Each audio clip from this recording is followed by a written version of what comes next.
साथियों नमस्कार। साथियों डॉक्टर प्रदीप सक्सेना बोल रहा हूँ। साथियों आज आपसे कुछ बात करनी है और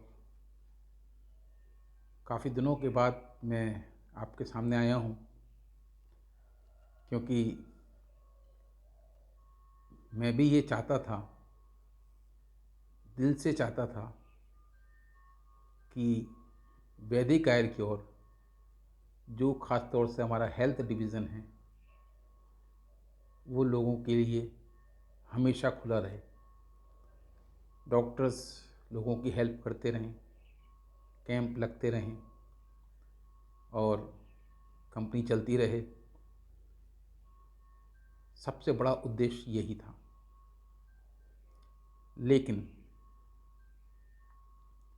यहाँ पर आप देख रहे हैं कि हो क्या रहा है। यहाँ पर आप देखिए कि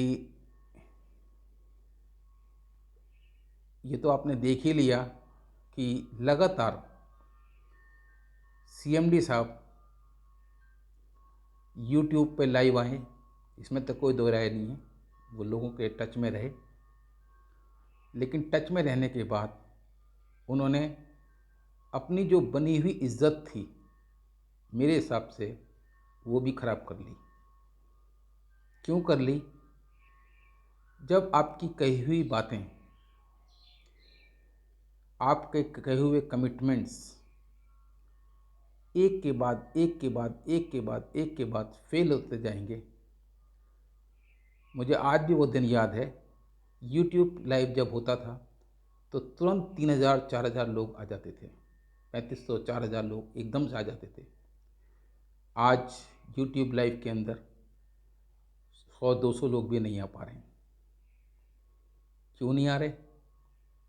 क्योंकि जब आपके झूठ बार बार पकड़े जाएं, बार बार आप झूठ बोलें, तो लोगों को बेवकूफ़, लोगों को समझ में आ जाता है कि ये हमको बेवकूफ़ समझ रहे हैं।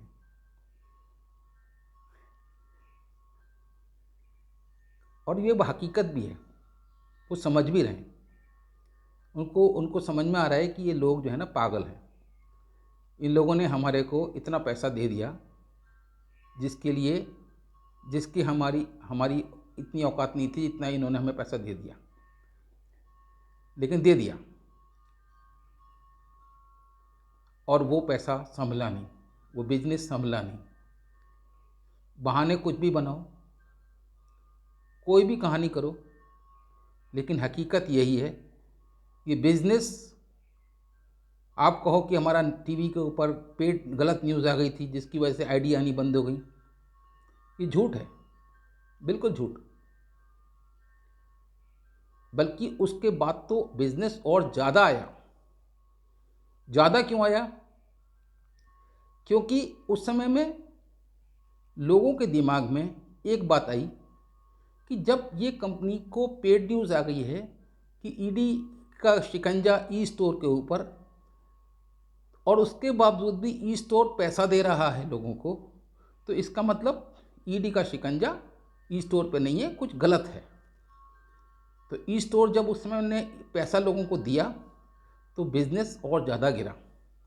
मैं अपने आप से गवाह बैठा हूँ इस बात के लिए कि उसके बाद ही, उस न्यूज़ के बाद ही दोस्तों, मैंने अपने 25 लाख रुपए दिए थे ई स्टोर के लिए।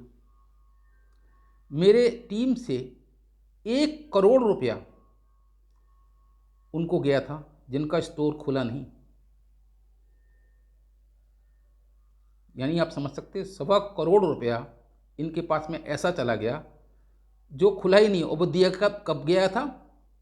जब पेड न्यूज़ जब वो न्यूज़ चल चुकी थी, उसके बाद दिया गया। और आईडी की मैं बात करता हूँ, मुझे आज भी ऐसे कुछ शख्स याद हैं जिन्होंने मई या जून के अंदर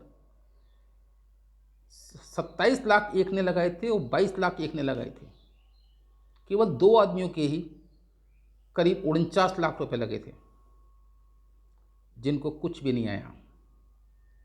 आईडी लगी थी सब। इन्होंने ऑप्शंस क्यों खोले? नेटवर्कर्स को आपस में लड़ाने की कोशिश की गई। आपने वैलिडेशन क्यों नहीं लगाया? अगर आप ये कहते हो कि मेरा प्लान इन्वेस्टमेंट प्लान नहीं था, तो आप तो सॉफ्टवेयर के बड़े ज्ञाता हो। रोज़ एक नया कॉइन बना के दे देते हो, रोज़ एक नया वेबसाइट बना के दे देते हो, रोज़ एक नया बड़ा सुंदर सा पेज बना के दे देते हो। आपको वैलिडेशन नहीं लगाना आता था क्या? वैलिडेशन क्यों नहीं लगाया गया 3 आईडी के बाद? और जबकि ये बात मैंने इनसे कही भी थी कि अगर आप लंबा चलना चाहते हो तो एक पैन कार्ड पर एक आईडी रखो, लंबा चलोगे। लेकिन इनको तो खून लग चुका था मुंह। इनके संग में मुसीबत क्या हो गई थी? इनके संग में मुसीबत ये हो गई थी, अगर ये एक आईडी रखते तो पीछे वालों को पैसा कैसे देते? क्योंकि पैसा आगे से आएगा तभी तो पीछे जाएगा। ये तो सब कहानी थी कि हमारा ई स्टोर चल रहा है, एडवर्टीजमेंट का फंड होता है, बोर्ड लगता है, उससे प्रचार होता है, उससे ये होता है, उससे वो होता है, हम वो वाला खर्चा लोगों को बोर्ड रेंट के लिए बांटते हैं। अगर ऐसा कुछ होता तो ई स्टोर प्रॉफिट में होते ना। ई स्टोर प्रॉफिट में क्यों नहीं थे? ई स्टोर प्रॉफिट में तो थे नहीं। वैसे ऐसा भी नहीं है कि ई स्टोर इतने घाटे में थे। जिसको ये हमें घाटा बताते हैं वो घाटा नहीं है। बताता हूँ आपको कैसे। जो जो पैसा ये कहते हैं हम वॉलेट में 40% तक पैसा काट रहे हैं, 33% तक पैसा काट रहे हैं, दोस्तों वो पैसा किसका है? वो तो आपका मैचिंग इनकम के जो पे आउट था उसमें से 10% काट लिया, पहले एडवांस में अपने पास रख लिया। वही पैसा तो वहाँ पे रीपरचेज में बांट रहे थे, वो वही पैसा तो उसमें दे काट रहे थे। तो हकीकत में तो पैसा तो हमारा ही था, पहले ले लिया आपने और बाद में बांट दे दिया रीपरचेज के रूप में। तो मैं तो ये कहूँगा जिन लोगों से इन्होंने 33% का प्रॉफिट मतलब वॉलेट यूज़ करवाया, रियल में पूछो तो उनको तो कोई डिस्काउंट ही नहीं मिला। वो तो स्टोर रेट पे परचेज करके आए सामान, बस 4% पे। इससे तो वो लोग ज़्यादा अच्छे थे जिन्होंने आईडी लगाई और उनके पास अगर 100 रुपये का या 200 रुपये का कूपन था तो वो कूपन एडजस्ट करके आए वहाँ पे, तो 4% के बाद उनको कूपन तो कम से कम मिला था। लेकिन ये हमेशा एक ही चीज़ दिखाते रहे कि हमारा स्टोर भी घाटे में है, हमारा वेदा पॉइंट भी हेल्थ केयर भी घाटे में है, सब कुछ घाटे में है। उसका कारण क्या था? कारण ये था कि ये जो कर रहे थे वो हो नहीं रहा था, और जो हो रहा था वो कर नहीं रहे थे, और आज भी वही कर रहे हैं। जो बोलते हैं वो होता नहीं है, और जो होता है वो बोलते नहीं हैं। आज भी यही कर रहे हैं। इसी की वजह है कि जो मीटिंग में जो भीड़ आती थी सुनने के लिए वो धीरे धीरे कम होती चली गई, और आज लोगों का कोई इंटरेस्ट नहीं है, कोई रुझान नहीं है इनकी बातों को सुनने में। किसी भी तरीके से मेरी लायबिलिटीज़ उतर जाएं, बस इनके दिमाग में एक ये है, कोई ऐसा कुछ हिसाब किताब बन जाए कि मेरे जितना मेरे ऊपर कर्जा है ये उतर जाए। कैसे उतरेगा भाई? जब तक आप पैसा लोगों का लिया है वो पैसा दोगे नहीं, कैसे उतरेगा? वो तो उतरेगा नहीं। केस से कब तक बचोगे? चलो ठीक है, आपने हमको इतने दिन तक रोक लिया केस करने के लिए, हमने नहीं किया केस आपके ऊपर क्योंकि हम कंपनी को बंद करना नहीं चाहते थे। लेकिन ये बात मैंने पहले दिन भी कह दिया था कि अगर मैं नहीं भी करूँगा तो अभी लोग केस करेंगे, और लोगों ने केस किए हैं। वो जितने लोगों ने भी केस किए हैं वो उनके पास में आज नहीं तो कल उनके पास में उसकी इंक्वायरी तो जाएगी ही जाएगी।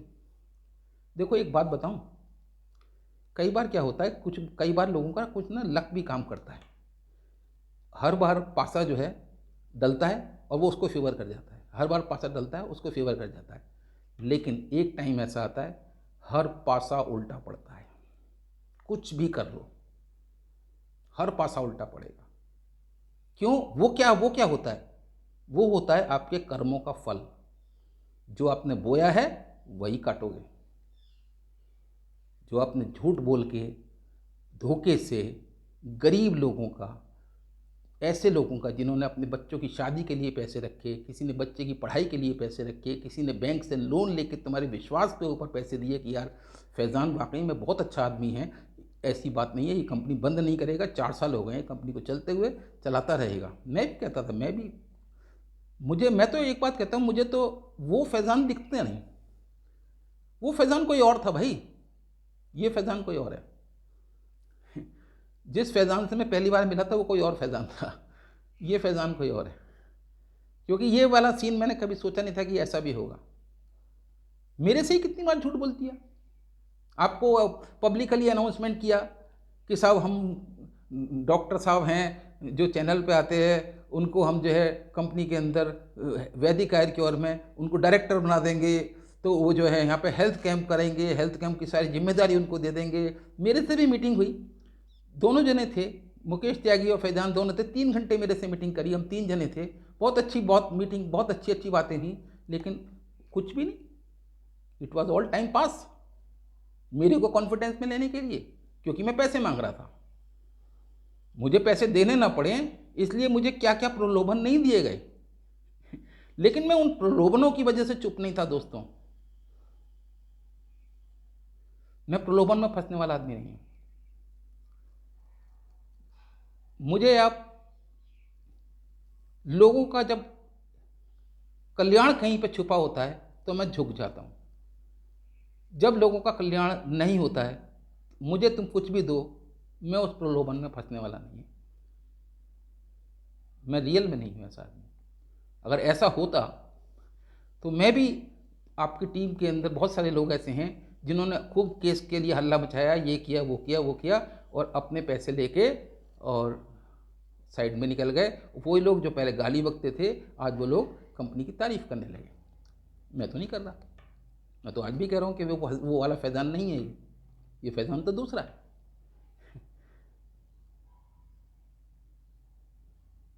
क्या नहीं बोला, मेरे पास मैसेज आए, यू आर द बेस्ट।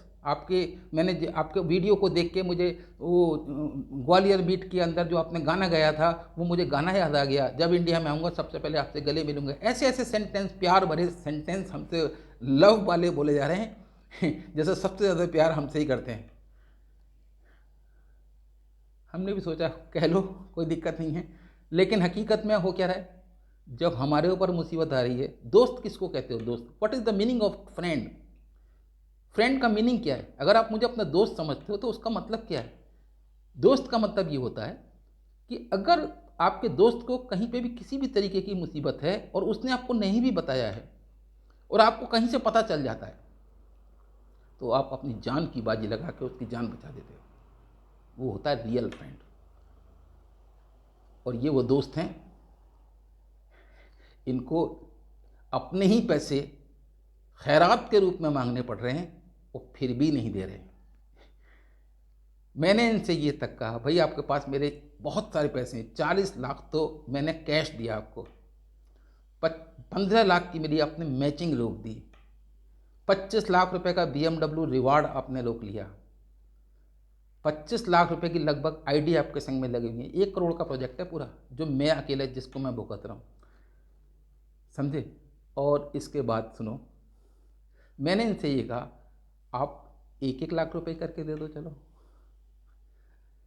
आपके मन में, आपके पास पैसे नहीं हैं, आप 1-1 लाख करके दे दो।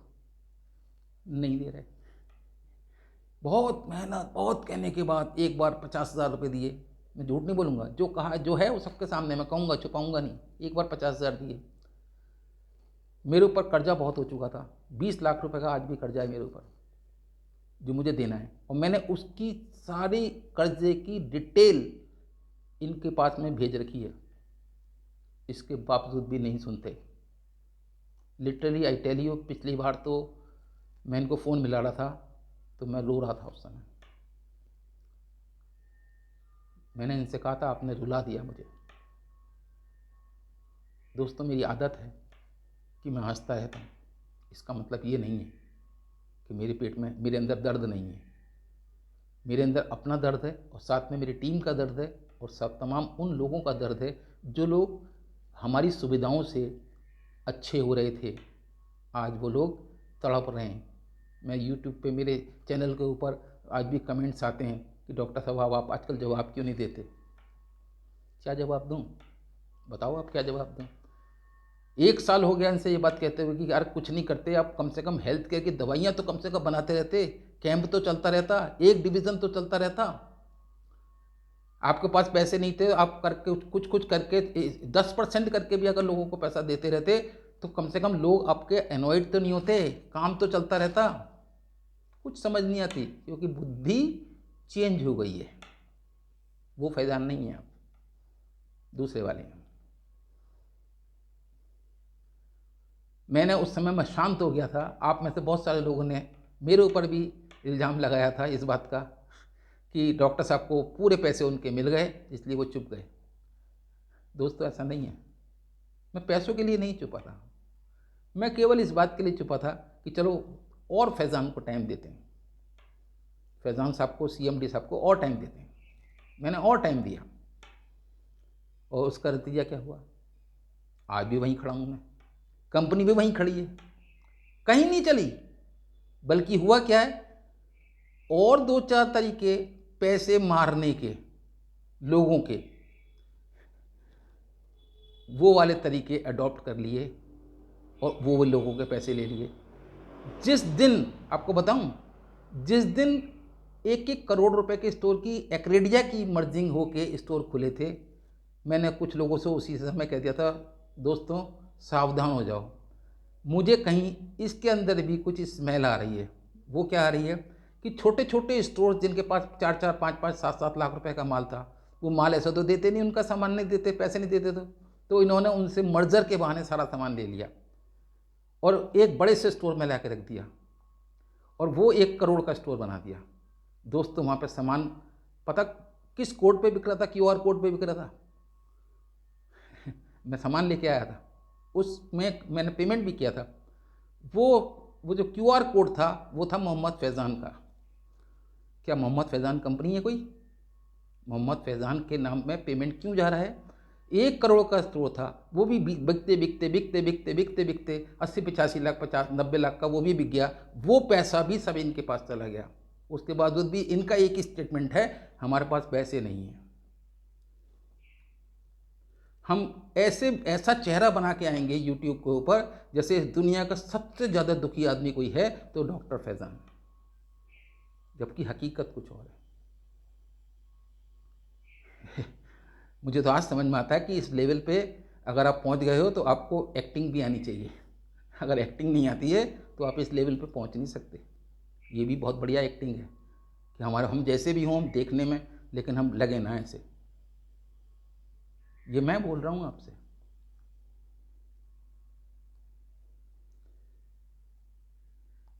कहने को बहुत कुछ है, लेकिन आज जैसे इस कंपनी को ऐसे मरते देखा है जैसे आपका बच्चा बीमार हो और आपकी गोदी में तड़प तड़प के जान दे दे। ऐसे इस कंपनी को मरते देखा है और ऐसे ये कंपनी मर रही है।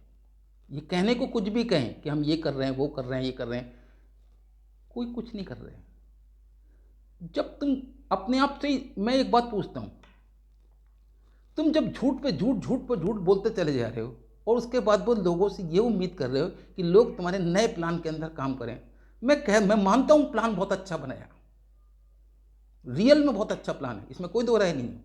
अगर ये प्लान किसी और के पास होता तो बहुत अच्छा चलता, तो यहाँ क्यों नहीं चल रहा? यहाँ पर वो कोई भी काम नहीं चलेगा जिसके अंदर फैज़ान शामिल होगा। कारण ये है क्योंकि फैज़ान आता है, झूठ बोलता है और उसके बाद लोगों को गुमराह करता है, लोगों के अंदर उम्मीदें जगा देता है और चला जाता है, होता कुछ नहीं। तो हम क्या करें? अब समझ में अब बात आती है कि हम तो ऐसे हो गए तो हम क्या करें? तो इसका अब एक ही हल है। क्या हल है? अगर आप लोग चाहते हो एक बड़े रूप में, क्योंकि ये केस छोटा केस नहीं है, बड़ा केस है, अगर आप चाहते हो बड़े रूप में, क्योंकि एक आदमी अगर केस करने जाएगा तो 4% की कोर्ट फीस है।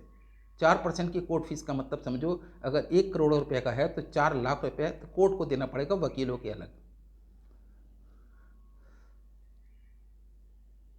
आपको बहुत सारे लोगों को, 100-200 कम से कम लोगों को इकट्ठा होना पड़ेगा, सबको, और इकट्ठा होने के बाद फिर एक ही वकील के माध्यम से वो केस को करना पड़ेगा।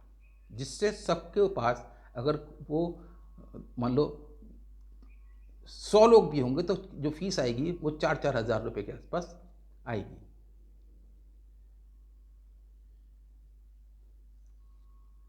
आपको ये करना पड़ेगा, नहीं तो आप कुछ नहीं कर सकते,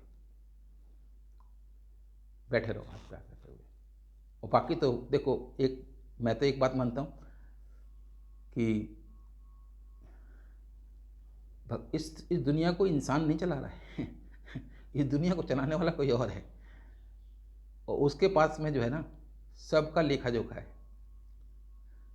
आप क्या कर रहे हो, क्या नहीं कर रहे हो, कोर्ट से बच जाओगे, सब जेल से भी छूट जाओगे, लेकिन ऊपर वाले की मार से नहीं बच सकते। लिख लेना, मैंने अगला जन्म और तीसरे जन्म नहीं देखे।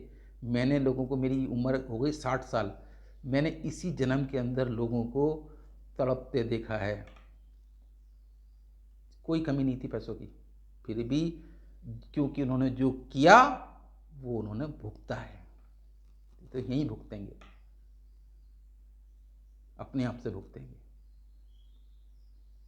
लेकिन आदमी के दिमाग में तो आती है ये वाली बात कि जब मेरा पैसा मर गया है, मेरी हार्ड एंड मनी मर गई है, मेरे पर रोजाना कर्जा आ रहा है और मैं पैसा दे नहीं पा रहा हूँ, तो जिसने मेरा पैसा मारा है उसको कम से कम जेल में तो भिजवा दूँ। हाँ, भिजवा दूँ, लेकिन ऐसे नहीं जा पाएगा। आप इंडिविजुअल केस कर दो, उससे कुछ होगा ही नहीं, क्योंकि ये बहुत बड़ा स्कैम है, छोटा स्कैम नहीं है,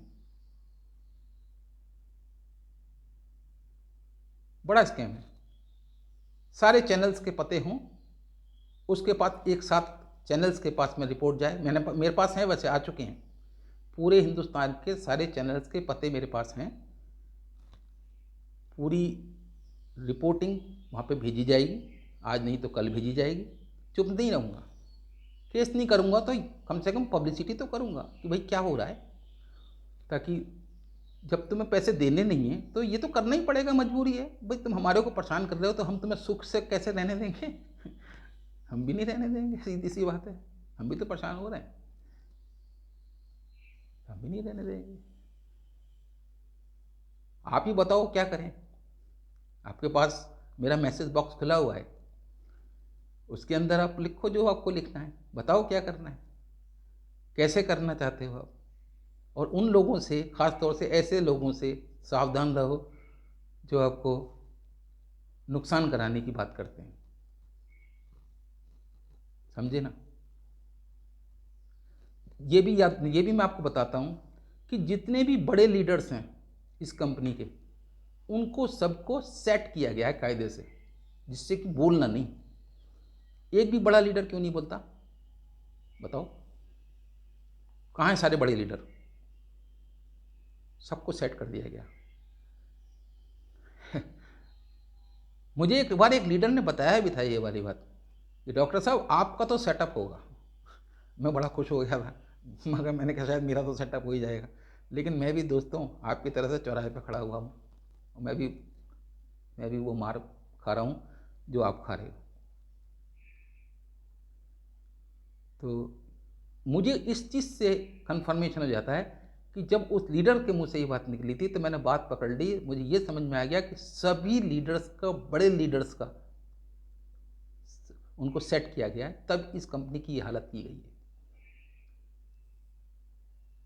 ये बताने वाला कोई और नहीं है, इन्हीं के बीच का एक लीडर था।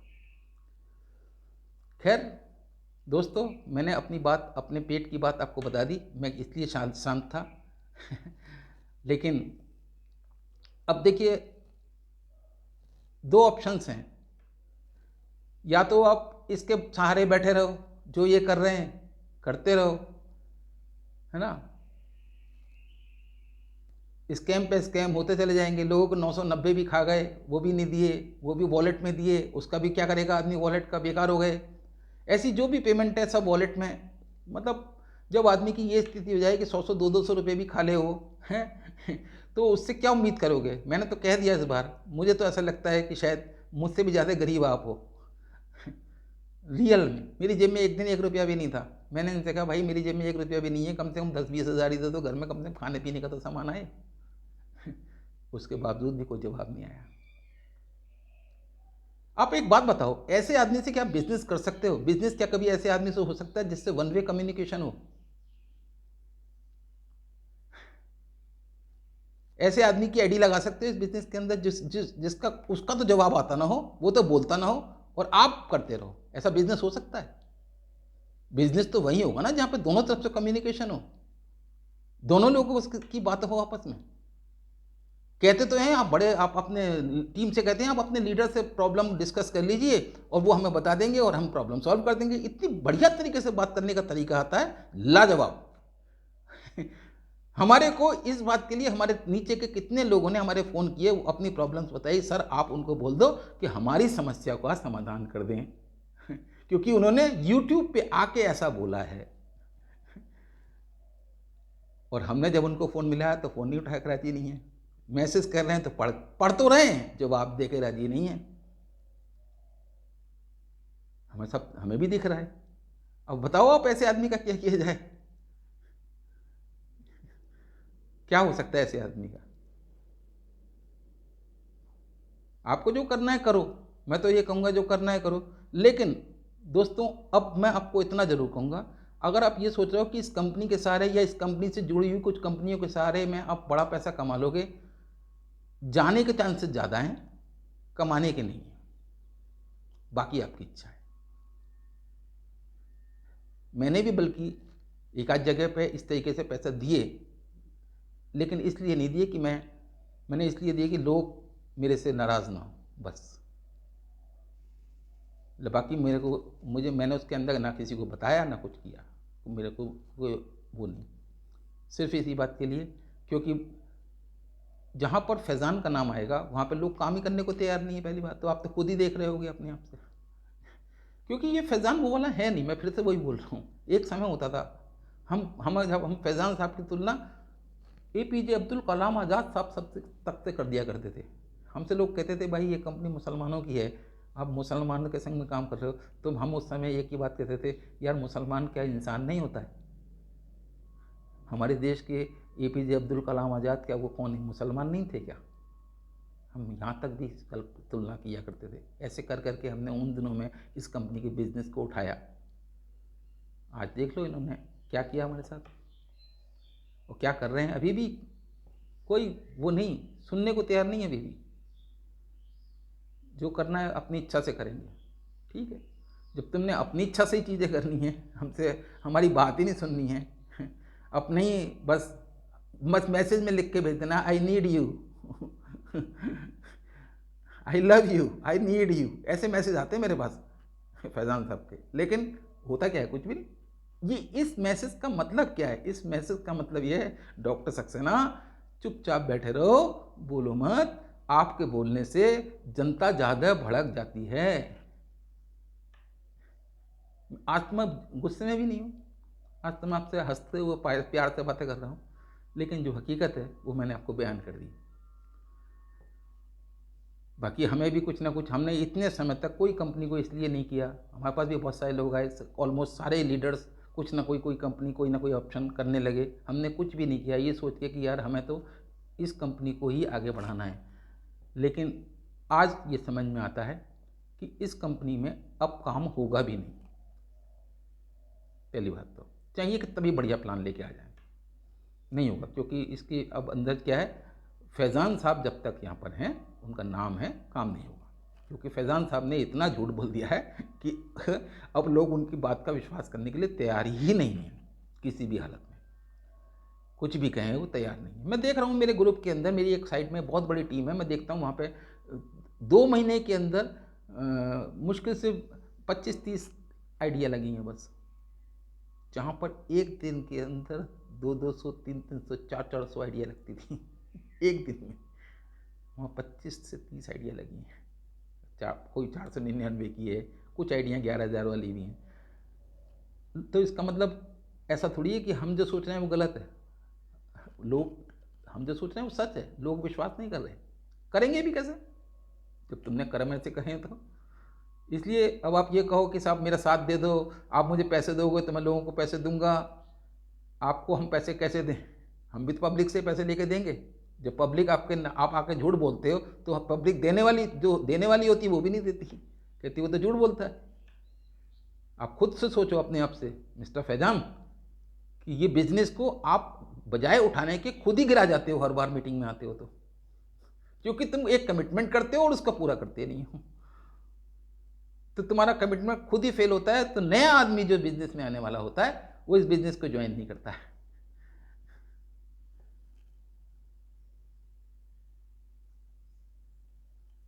खैर दोस्तों, आज बात बहुत लंबी हो गई आपसे बात करते हुए।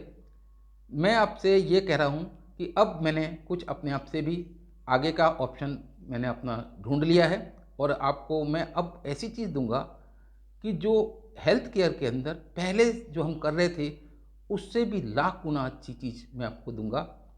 और मुझे पूरी उम्मीद है, पूरी सपोर्ट मेरी आपको वैसे ही रहेगी जैसे थी, जैसे मैं करता था। ट्रेनिंग्स वैसे ही रहेंगी, एक एक प्रोडक्ट के बारे में मैं बताऊंगा, सब कुछ रहेगा ऐसे ही रहेगा। और हमें आगे काम करना है। आप में से जितने लोग भी जो इंटरेस्टेड हों मेरे साथ में काम करने के लिए, वो मेरे साथ आ सकते हैं, वेलकम है। और नहीं भी तो कोई बात नहीं, अगर नहीं भी आएंगे और आप मेरे से चाहते हैं कि मैं आपको हेल्थ केयर को लेके, किसी प्रोडक्ट को लेके आपको सपोर्ट करूंगा, ट्रेनिंग दूंगा, तो वो मेरी आप वीडियो के माध्यम से उसका फ़ायदा ले सकते हैं। और कोई ऐसा कुछ है तो मैसेज भी कर सकते हैं, कोई दिक्कत नहीं, उसका जवाब भी आपको मैं कोशिश करूंगा जरूर दूँ। थैंक यू वेरी मच दोस्तों, बहुत बढ़िया, धन्यवाद। Okay bye.